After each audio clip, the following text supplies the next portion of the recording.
দেখতে দেখতে ঈদ তো চলে এসেছে। ঈদ এসেছে, ঈদের শপিং করব না তা কি হয়? এখন অনেকেই বলবে যে গরম, এই গরমের ভিতরে হাজার হাজার টাকা নষ্ট করে কী লাভ যদি যে জামা পরতেই না পারি। হ্যালো ভিউয়ার্স, আসসালামু আলাইকুম। সবাই কেমন আছেন? আশা করি যে যেখান থেকে আমার ভিডিওটি দেখছেন অবশ্যই অনেক ভালো আছেন। অন্যরকম একটা ব্লগ ভিডিওতে আপনাদের সবাইকে স্বাগতম। আশা করি সবাই পুরো ভিডিওটি দেখবেন। সামনে কুরবানির ঈদ চলে এসেছে। ইতিমধ্যে অনেকেই শপিং করে ফেলেছেন, আবার অনেকে প্রস্তুতি নিচ্ছেন শপিং করার জন্য। কিন্তু প্রচণ্ড যে গরম, 41 ডিগ্রি তাপমাত্রায় একটু ভারী জামা কাপড় পরে ঈদ উদযাপন করা আসলে সম্ভব না। বিশেষ করে যারা বাচ্চার মা, তাদের পক্ষে তো সম্ভবই না। তারা যত একটু সিম্পল ড্রেস পরবে তত শান্তি। অনেকেই বলবে, তবে কি আমরা ড্রেস পরবো না? হ্যাঁ, অবশ্যই পরবেন।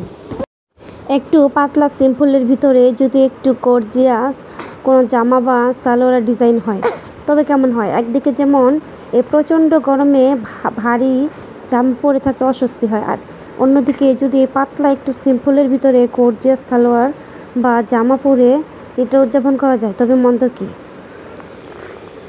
তাই সিম্পলের ভিতরে একটু গর্জিয়াস সালোয়ার ডিজাইন নিয়ে আপনাদের সামনে হাজির হলাম। আশা করি অনেকেই উপকৃত হবেন, অনেকেই এখান থেকে এই ডিজাইন কালেক্ট করতে পারবেন। অনেকেই বলবেন, আপু আপনি কি ডিজাইনার? আবার অনেকেই বলবেন, আপনি কি প্রফেশনাল সেলাই করেন?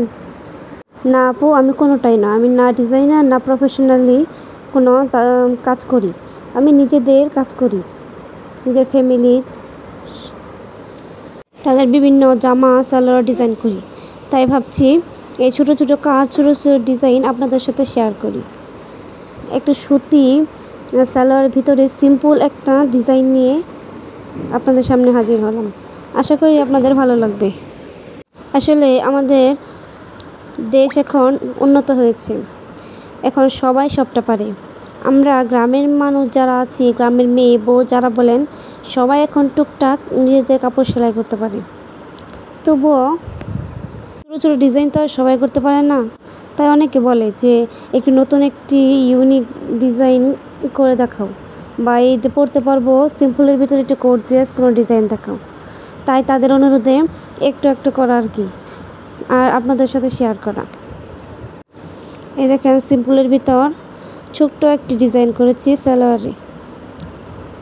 আশা করি পরার পর অনেক সুন্দর লাগবে। ফাইনাল লুক অবশ্যই আপনাদের সাথে শেয়ার করব।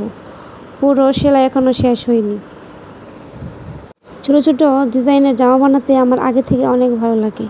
বিভিন্ন জামার হাতার ডিজাইন, সালোয়ারের নিচের ডিজাইন, ফতোয়া বা বিভিন্ন ডিজাইন করতে আমার অনেক ভালো লাগে।